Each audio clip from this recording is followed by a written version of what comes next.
We're going to do a little exercise, so don't roll your eyes. This is an interactive presentation today. Has anybody else used a DISC assessment or familiar?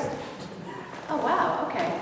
Okay, great. Well, for those of you who don't know what it is, back in the days of Socrates, all the nifty philosophers were sitting around and they started to notice behavior patterns started to have similar characteristics. And so over the years, there have been a lot of scientists and a lot of psychologists that started to study behavioral patterns.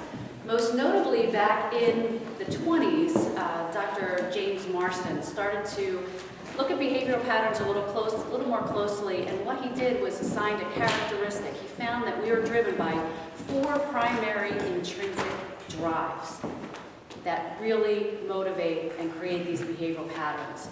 And he assigned 4 characteristics to each of those. So there's the dominant, the inspiring, supportive, and cautious. And I'm going to go through those today briefly in a little more detail. So that's DISC in a nutshell. If everybody has their handout, if you can grab a pen or a pencil, what I'd like you to do, this is a timed exercise. You'll see there's a bunch of numbers in the square. What I'd like you to do is find the number 1, and I'll give you a hint, it's up in the left-hand quadrant. And circle the number 1, please. So for 1 minute, I'd like you to circle the numbers consecutively, as many as you can for 1 minute. So 1, 2, 3, 4, and so on. Okay? And your time starts now.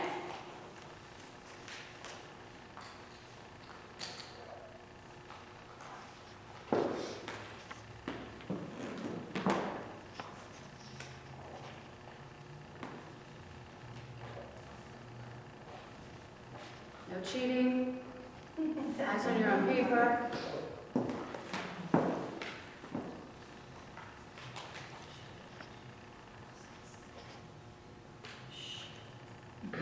You're halfway there.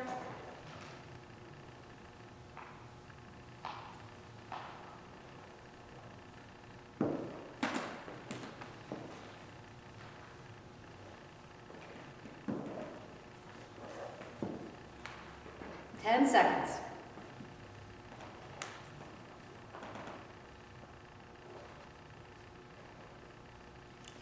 4, 3, 2, and pencils down. How many got more than 20? More than 15?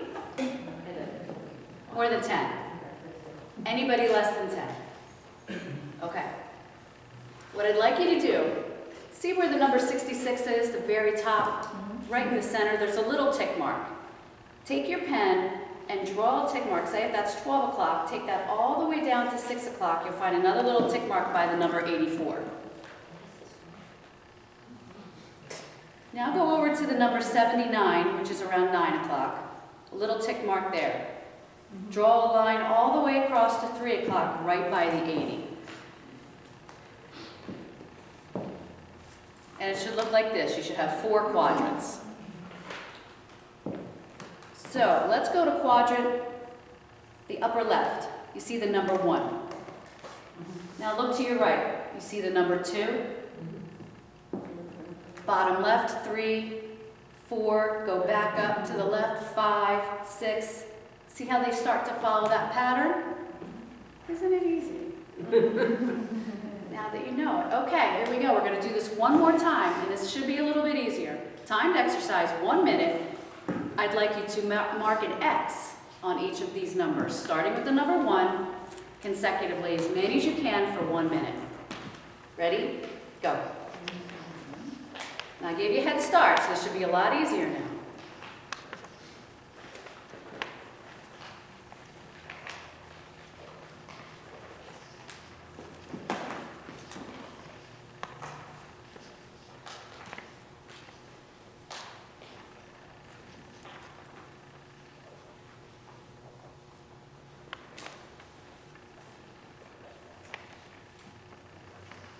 Halfway.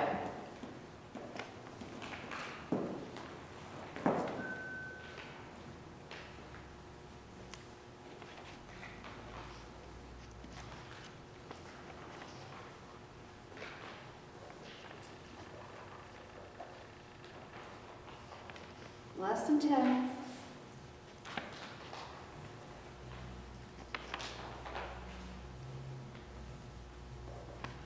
Three, two, one, and pencils down. How many got more than 50? More than 40? More than 30? Did everybody get more than the last time? Okay. Okay, good job, everybody. So what just happened here? In 1 minute, once you were able to identify the pattern, you guys were flying through this. So the first time around, when I told you to circle the numbers, you could see people's shoulders kind of going up a little bit, really focusing. The next time, only a minute later, people are smiling. They know where they're going, and they're making their little X's. They're looking to see if everybody else is making little X's. So what happened was, the first time around, stress level was a little higher, and your productivity was a little lower. But once I showed you the pattern and where to look, shoulders went down, your stress level went down, and your productivity went up. So if I had a pill that took the stress out of all aspects of your life, would you take it? I'd have an IV pole. I'd be walking around with it, for sure. So why is this so important? Once you understand the pattern of human behavior, you can better relate, better connect, better understand yourself, the folks that you work with, your spouse, your children, everyone in all aspects of your life. And you can have a more successful relationship. A sexy. This tool, you can have more sex and have a better relationship. That's it. Thank you. Turn that off. It's a keeper. That's a keeper. Oh, so now all you see is more sex, more sex. Okay. I've lost it. Let's go back to my little tool. You know you can't make this up. Okay, so the point is, we all have predictable patterns of behavior. Every one of us. Once you understand those patterns is when you can have a better relationship. Okay, so how do we do that? Now you may open your booklets. All right. How many here, show of hands, think that you're more outgoing? Right now, not you want to be, or people told you so. How do you think? Okay. And how many of you think that you're more reserved? And Claire's not raising her hand. Which one? Oh, I was predicting these two, sorry.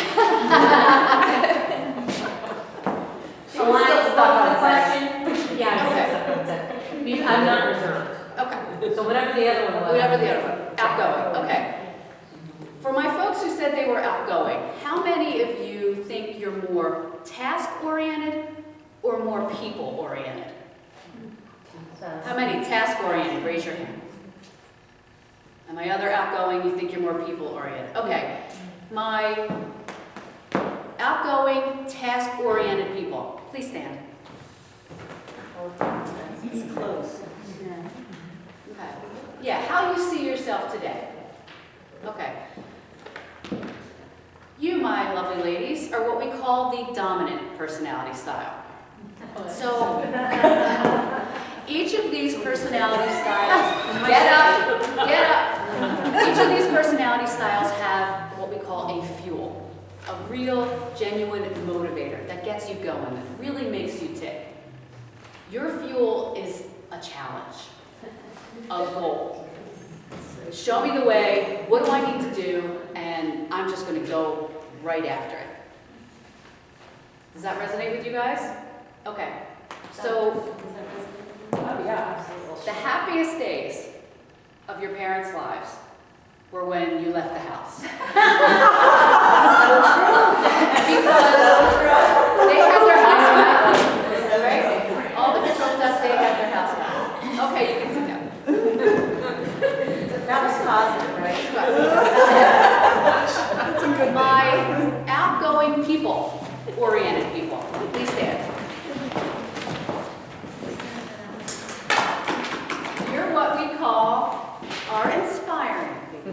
And you probably couldn't wait to stand. Because typically you're the ones who are raising their hand and go, pick me! Okay, you're what we call the inspiring type. And your fuel is to have fun, is to interact with people. Whatever the task happens to be, you want to make sure you're having fun doing it. In fact, you're more concerned about who you're doing the task with than the actual task itself. So, when you left the house, it was the saddest day of your parents' lives because all the fun left. You can have a seat. Thank you. Okay. My reserve folks who are sitting there going, oh, please don't make me stand. Same question. Those who said you were more reserved, who's more focused on the task? Okay, please stand.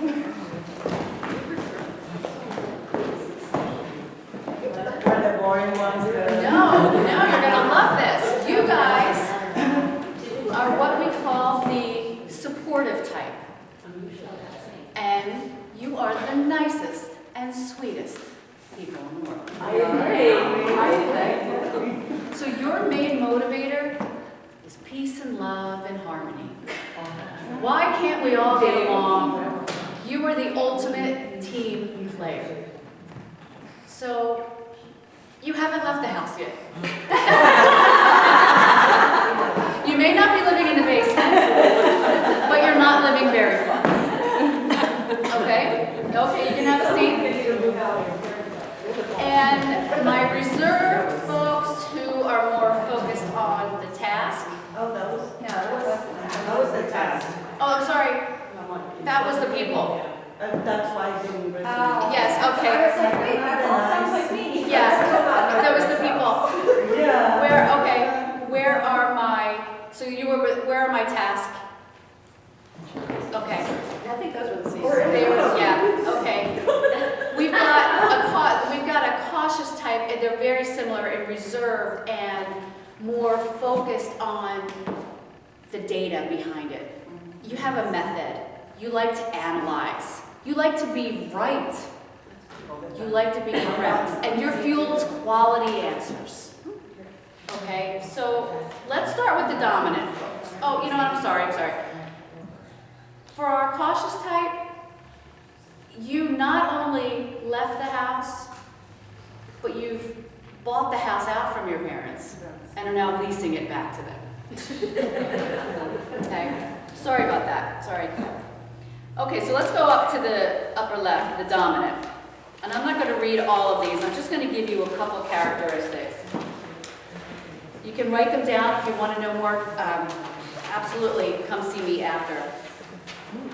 Our dominant folks are more direct, demanding, decisive, determined. They're doers.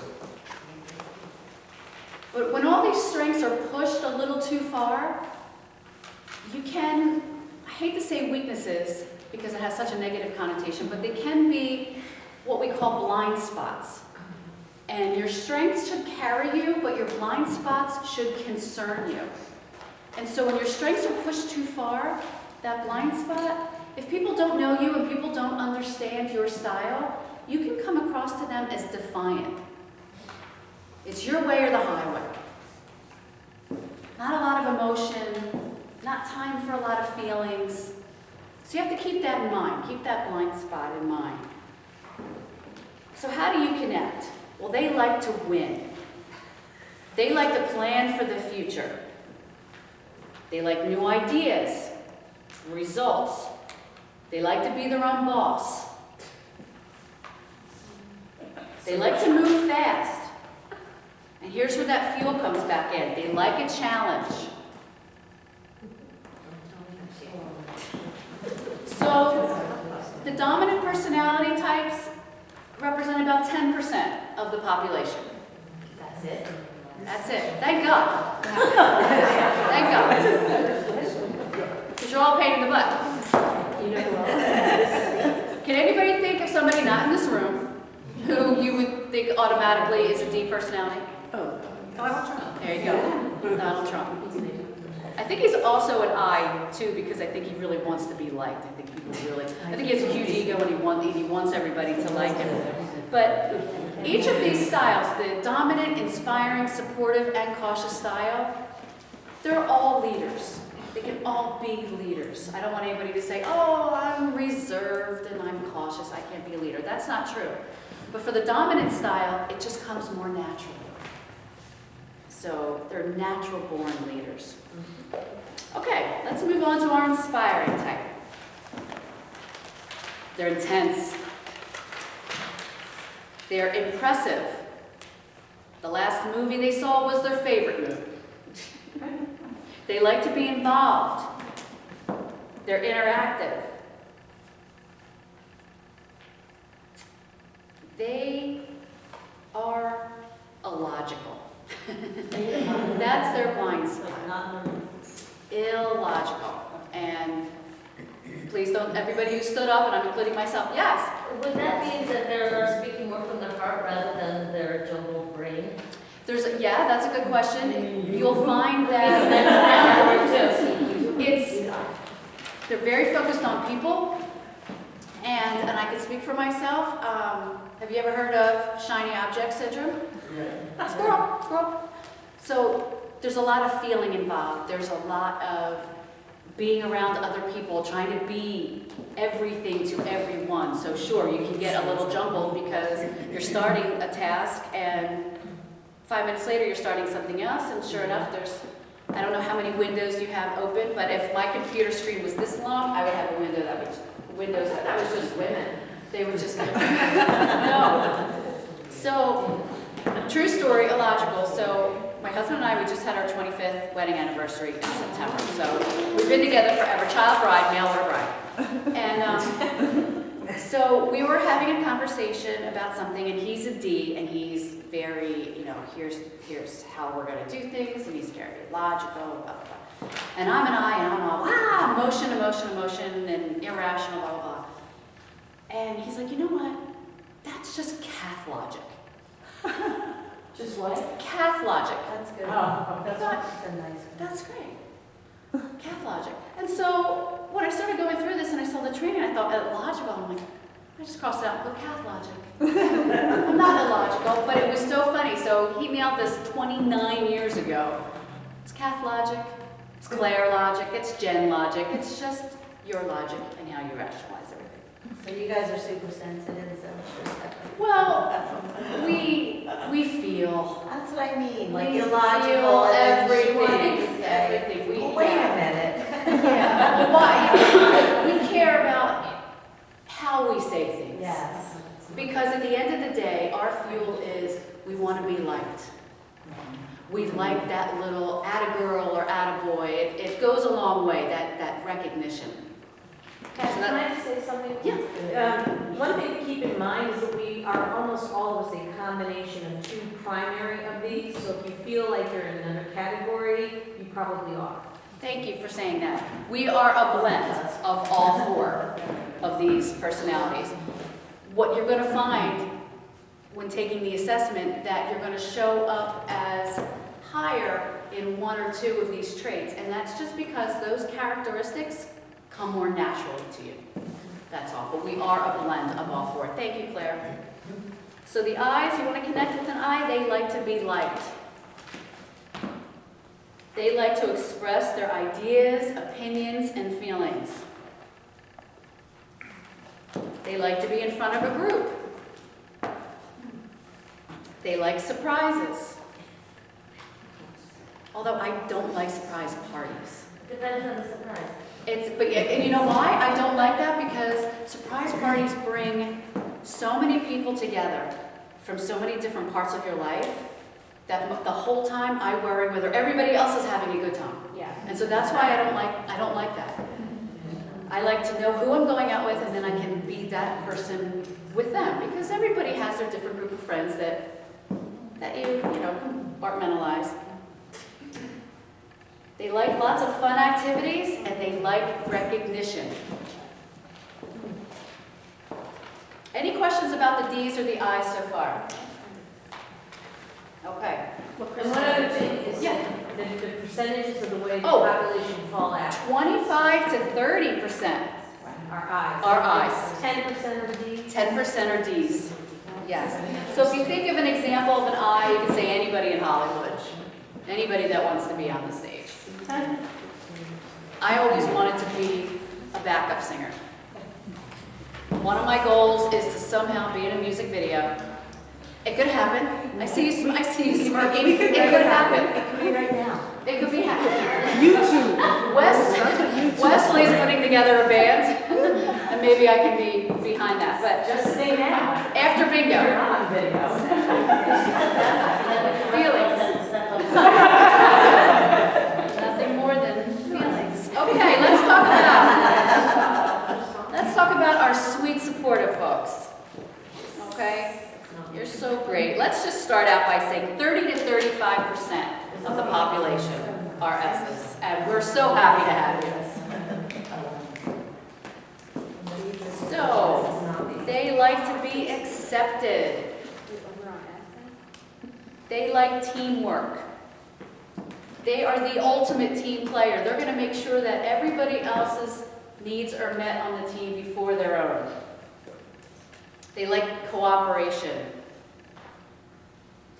They like sticking with what works. They like harmony. They like things to stay the same. They're not big change agents, for sure. The S's. The S's like status quo. They feel very comfortable there. They feel safe there. That doesn't mean they'll never accept change. They just need a little more time to know it's coming, and then they're okay with it. They like peace. So if you're dealing with someone that's an S, and you may find an S a lot of times, counselors, teachers, where's Kyle? Funeral directors, or a lot of S's. When you're dealing with someone that you work with who's an S, you need to make sure that you give them enough time if you're assigning them a task. They don't like to be pushed or feel rushed because they're not going to give the quality work that they want to, and you're not going to get the quality work out of them. So you have to keep that in mind, especially if you're a D and you just want it right now. They're going to retreat and shut down, and it's going to be a lose-lose situation for sure. Our cautious folks, 30 to 35% for the S. Our cautious folks, they like to be right. They like to know what's expected of them. They like an established pattern. Clear instructions. Finishing what they start. So you can see that is the direct opposite. See that little circle there? That is the direct opposite of the I. So think about those two working together, okay? You can see a lot of tension there, a lot of butting of heads. But once you understand what makes them tick and how they operate, you both can kind of meet in the middle somewhere a little bit. They like things that are organized. They want to be organized, they're going to want to organize you. They have a set standard of principles that they follow. They have policies and procedures for everything. They don't like unnecessary interruptions. They don't like to take risks. So they know what they need to do. They've got all the steps lined up, and they're going to check them off as they go along. They're probably the smartest group, you would say, for sure. These are where your surgeons are going to fall, your military. You want your surgeon to be a C. You don't want your surgeon to be an I. You don't want to go in and say, hey, how are you? This is really great, and start talking to you, and or say, oh, I've got a lunch date in 15 minutes. I think we can, get this tummy tuck done. Don't you worry. You really want them to take their time, okay? You want to take an I to the Super Bowl game. right? You want to be with that person that is going to be so enthusiastic. You don't want to take a C to a Super Bowl. You might want to take an S because they might pay for everything. I don't know. I never really thought of that. I never thought of that, but they probably will. They'll probably bring your hat and your gloves, and they're going to make sure that you have your hot dog and everything that you need. So everybody invite an S over for Super Bowl, because you're going to get a lot of stuff. So that's really DISC in a nutshell. This tool is, I think, so incredibly valuable, not just professionally, and not just thinking about your team that you work with, or your manager, or your employees, but you can think about this with anybody that you have a relationship with, your spouse, your parents, your neighbors. The more you understand what makes that person tick, well, first of all, the more you understand yourself. So we've got that self-awareness component. Okay, well, yeah, that makes sense. I get it now. That's why I reacted that way, or that's why they behave that way. Kind of have this little aha moment. And at the end of the day, you're just going to have a better working relationship with this person. Does anybody have any questions about any of the characteristics, or? What was the percentage for C? Percentage for C, 20 to 25%. And what's their blind spot? Would you say? Their blind spot is, thank you, I forgot that. Their blind spot is, they can be perceived as cold. For C? For C, yes, because, I'm sorry? Is it also too rigid? Could it be? Rigid, yes, Most rigid. of the- Rigid for themselves, and I think sometimes appearing cold to others, unapproachable, detached. Because if you think about it, they're reserved in nature and focused on the task. So they don't mind working alone. In fact, they prefer it. So if you're hiring, you're not going to want to see as your receptionist. You know what I mean? So you know, we think about things like that. Your C's is fine in the back. Brenda, counting them up. Counting. Yeah. I mean, like when I'm looking for someone to, you know, when I'm hiring, I'm a salesperson, I'm looking for an I, a D. You need to have a little bit of D in order to really, you know, be out there and put themselves, you know, cold calling or whatever. But for my assistant, you know, she's a CS because she's very stable, she likes a steady paycheck, you know, so it helps That's good. dramatically when it comes to hiring, because it's rare. At least when I've gone wrong, it's because I've hired wrong in these categories, because I was always looking for someone like me. You know, Claire helped me with some of that too, and it was just like, well, I really like her. They'll be perfect to work with me. But it just doesn't work that way, because they think like me, and I'm not detailed at all. That's why I needed a detailed person, so that C personality is really critical in the role, or someone who's just, you know, going to get the paperwork done, stay on top of all the details, because I'm going to be out there doing my thing with sales. You want to think about that. You want to have, I mean, ideally, if you could have a D, I, S, and C as part of a team, I mean, that's a winning team for sure. If you think about having a whole lot of D's, what a power struggle, right, for control. A lot of I's together, they'd have a hell of a lot of fun, but nothing would get done. Nothing would ever get done. And when you think of that, when you said hiring for sales, that's great. They want to be in front of the customer. They've got a list of the features and benefits and why you should use their product, and this is fantastic. I have the solution for you. I also have a solution for you, I have a solution for you, and nothing ever gets done. And the customer's waiting for the solution. So you have to have that ID component or that IS component. You need somebody to do the follow-through. I's aren't great on follow-through, for sure. And same with the S's. They're singing Kumbaya. They're all holding hands. And the C's aren't even talking. They're not even talking. They're saying, well, I you know, this is the way it's got to be done. And I was like, well, this is the way it's got to be done, and now it's a standoff. So you have to think. I'm sorry. Blind spot of an S. I'm sorry. What was the blind spot of an S? The blind spot of an S, sucker. Yes, and I'm sorry I forgot that. Thank you for asking me. The hardest word to say is no. And so what happens after you say yes all of the time? You can get that resentment to start to creep in. You don't want that as an employee, your manager doesn't want that out of you as an employee.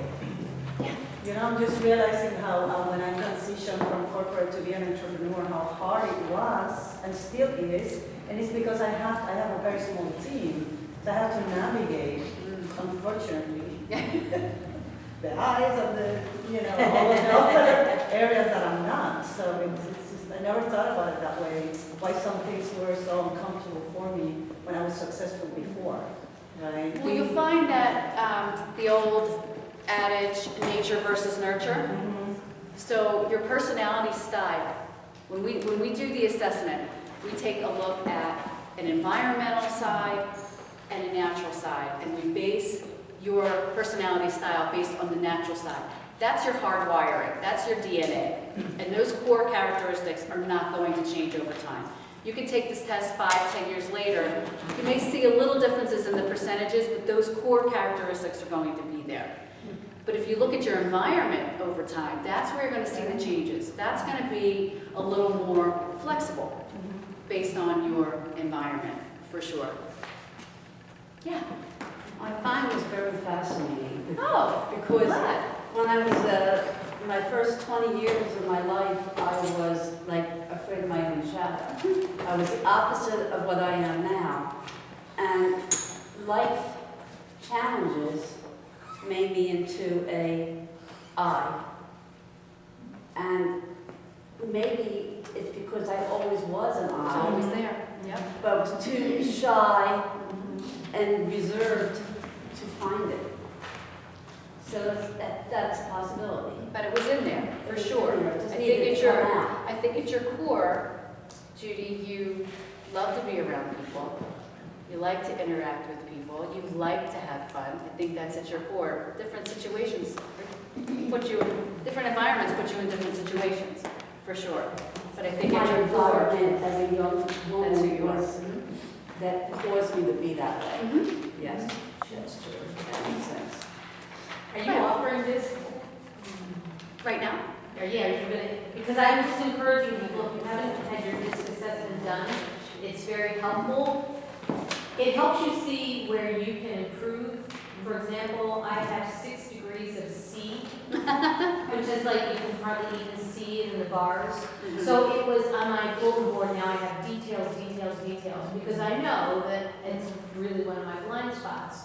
I kind of knew it before, but getting the DISC assessment was the wake-up call. So I really encourage you to do it, it's very valuable. It's not a test either. People think, oh, and their shoulders go up because it's like, oh, it's a personality test. There are no right or wrong answers. I'm not me personally, but we are not looking at your strengths or your skill sets. We're looking at what motivates you. This test is all about, or this assessment, I should say, I shouldn't use the word test.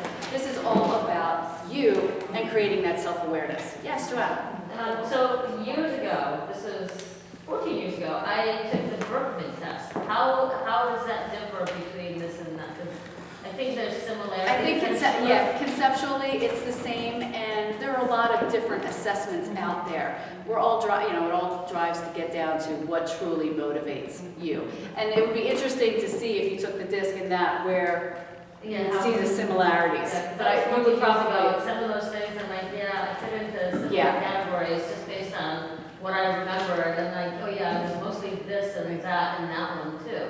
because that's your hard wire. Yeah, but that one, the Berkman, when I was taking it, was specifically for, I was trying to find my personality type to find what kinds of work I wanted to do. Because I had just gotten downsized from one company, and this is before I started my own business.